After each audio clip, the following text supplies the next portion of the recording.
Dan, how much did you know about Benoit St-Denis before they offered you him as an opponent? What do you reckon? What do I reckon? No, I seen. I would have first heard about him when he got matched with Poirier. Obviously, like France is a huge market for the UFC, and you could see that they were like pushing him a bit quick. They were pushing BSD a bit quick, like rushing him, and then they throw him in the deep end with a guy like Dustin Poirier.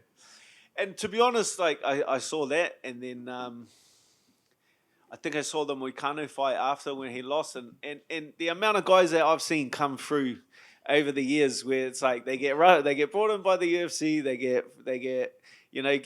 get nice cherry pick fights because they want to build something in that market. They reach the top end, the rank fighters, the guys, the higher end of the division, and you just never see them ever again. So he did take that loss to Poirier and then Moicano.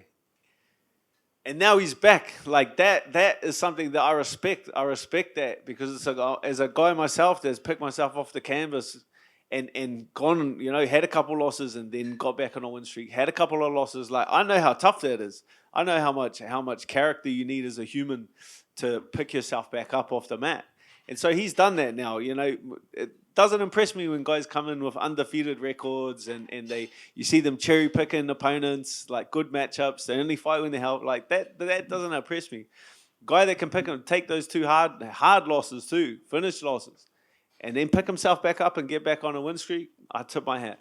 So where do you think his level is, right? Like, as you said, he lost to Moicano, he lost to Poirier, but he has come back from that and beat Rufy, beat good guys. So where do you think his level is in this division? That's what everyone's going to see. We're going to see.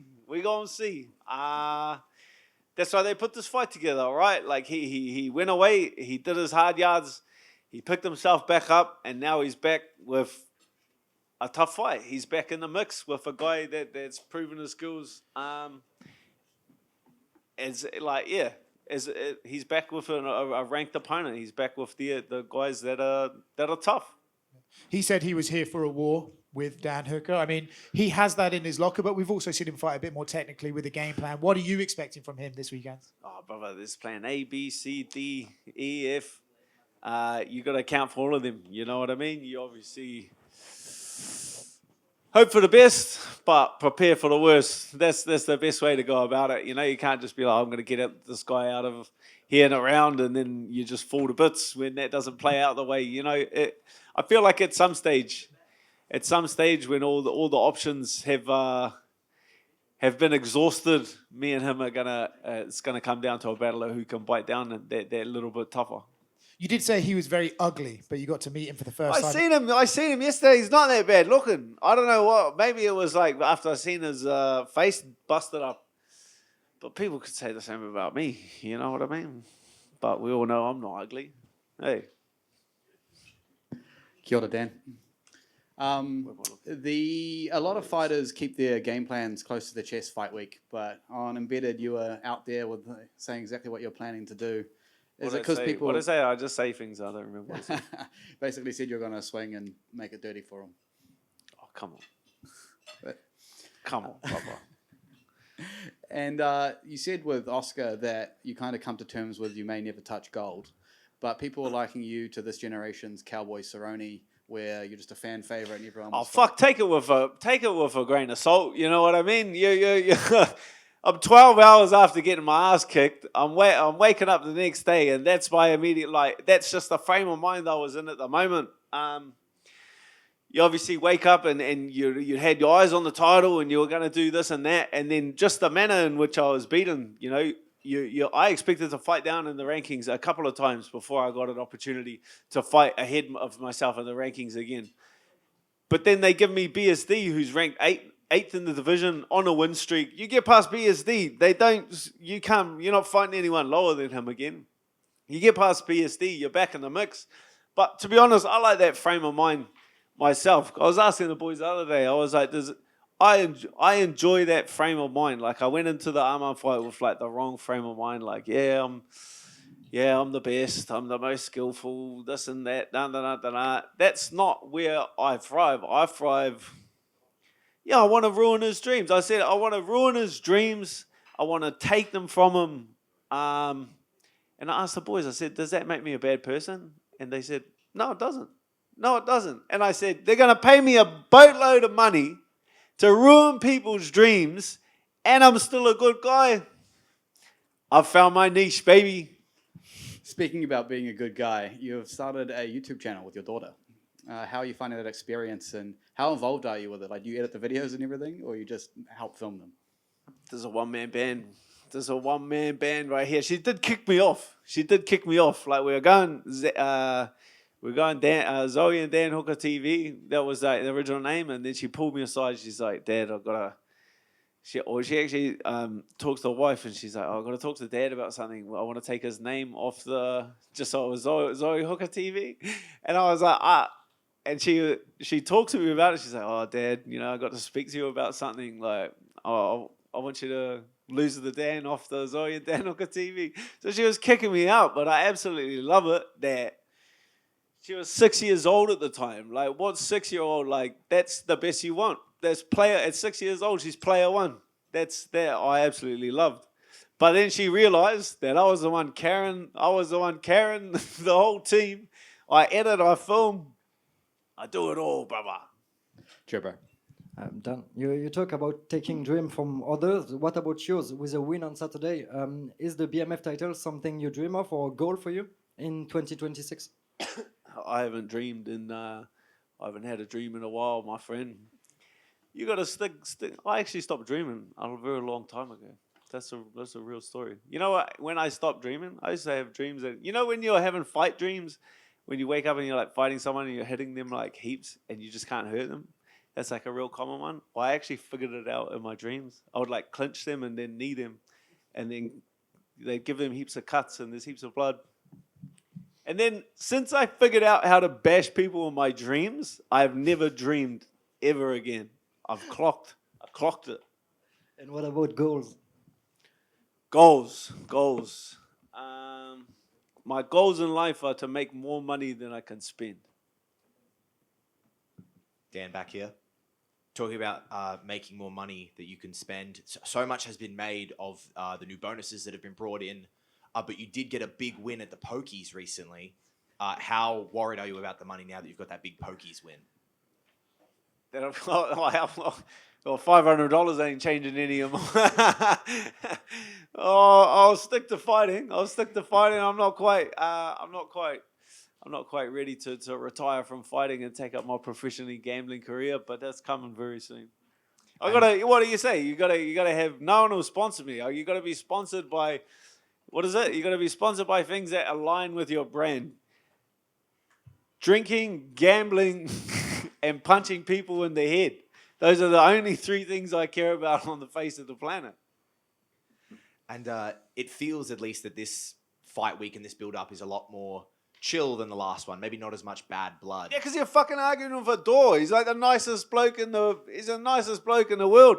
I was gripping at straws. I was calling him ugly, and then I look at him. He's not even that bad looking, He's got ears like a lifeboat, but besides that, what has he said? I seen him yesterday. He shakes my hand and says, "Thanks for taking the fight." I'll go, fuck me days. How am I supposed to argue with this bloke? So would you prefer there was some arguing? I don't. Either way, like it makes this part of it like more fun. It makes this part of it more fun. It makes like the build up more fun, like having a bit of tension, having a bit of back and forth. I don't mind a bit of banter, but once you all stepped on the scales and you don't see them, and it doesn't matter whether you hate the guy or you love the guy. When you step inside the ring, it's at this level. I've felt every single emotion you can possibly feel in the world, and not a single one helps you inside of that cage. You get angry, you lose. You get happy and distracted, you lose. You have to be cold when you step in that cage. You have to be cold and completely emotionless. Thank you very much. Aaron came to you at Combat Academy. How does it feel? Not my monkey, not my circus, brother. I threw him on to, I passed him on to, it's Eugene Behrman's problem now. But see him start off like that and to see where he is now on the cusp of a UFC contract, how does that make you feel? Yeah, he's like always capable of that. Like me and Aaron get on. We're the Bash Brothers. That's what we are. So this is the first time I've obviously coached them for a bunch of fights. We've never fought on the same card together. There's a recipe for disaster here. There's a recipe for disaster. The after party, better watch out. Yeah, I'm surprised no one has obviously asked you yet, but what did you make of Paddy's performance against Justin Gage? Dog shit. He talks an awful lot of shit for someone that fights like that. You know what I mean? If the only thing coming out of that fight, the only thing coming out of it is that you got a good chin, coming from experience, you fought like shit. Obviously, you had a back and forth with him. So do you ever see yourself squashing it with him, or is it just the fight you want? Nah, I'm a thumbs up, thumbs down guy. He's thumbs down. You know what? Like this guy talks, and then he gets caught on his shit, and he just turns into victim. He goes into victim mode straight away. Like he's talk shit. Is that common knowledge that he talked shit about Conor McGregor, and then Conor McGregor drove around to his house? He drove around to his house and he sat outside in his car calling the bloke, and Paddy refused to come outside. That tells you all you need to know about a guy. And obviously, it looks like it's going to be Justin Gaethje and Ilia Topuria next. So who do you think wins out of that fight? Fuck. You a betting man? No. You a betting man? Okay, the cameras are all pointed at me. Put your hand up if you think Justin Gaethje's going to win. Ain't a fucking person in this room that put their goddamn hand up. You can't, you know what I mean? Oh, like I don't know why we aren't seeing Ilia versus Arman. Like we gotta have this. We gotta do this. I like Gaethje. We gotta do this. Like and the sport is all about timing and momentum but it's just like Arman's in his physical peak. Ilia's in his physical peak. We want to see like the guys that are on streaking. They're having their moment. Compete against each other at this time. You know what I mean? If you sit around and wait long enough, like guys, like one day Ilia will not have that momentum. You know what I mean? Guys can get clipped and then they lose that momentum. Like no, someone asked me in an interview the other day, and they were like, "How do you beat Ilia Topuria right now?" And I just said, "Father Time." I said, "You give it enough time, you roll the dice for long enough, and that's it. No one's the best forever. It's extremely momentary. But while these two guys are streaking and they're in their physical prime and the momentum's there, like that's the fight that we want to see. Even though it was fucking Arman chiming, I did an interview, Arman's chiming at me. I was like, watch the whole interview, you dickhead. I'm the one pushing for you to get a title shot, and you're chatting shit at me.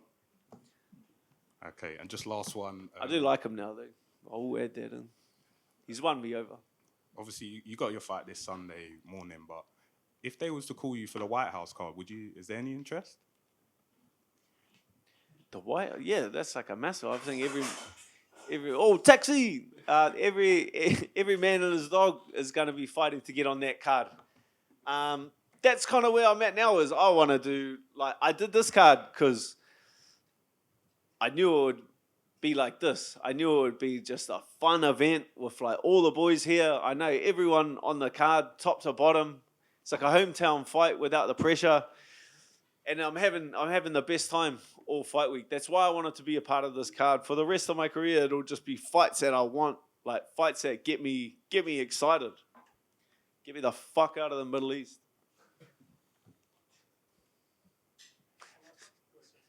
Hey Dan, I don't want to go. No vibes there. No vibes at all. I don't want to go back to Arman, but Have a couple of beers and let's have a good time. You know what I mean? There was fist fights. Anyway, moving on. It's been said that Arman is interested in dropping down and having a go at Volk at some point. You've just said Who the fuck said that?